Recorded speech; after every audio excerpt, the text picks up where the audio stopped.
आज गुढीपाडवा, नवीन वर्षाची सुरुवात आणि आपल्या संस्कृतीचा अभिमानाचा दिवस.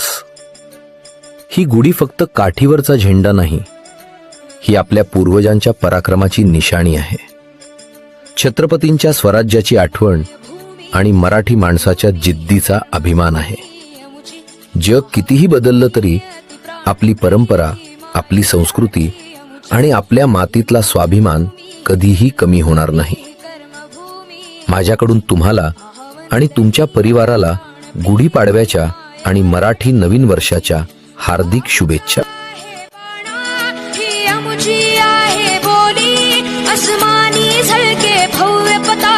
भगव्या हजरी पटक्याची महाराष्ट्र भूमी ही जन्मभूमी ही कर्मभूमी अमुची महावंदनीय ती प्राणप्रिय ही माय मराठी अमुची.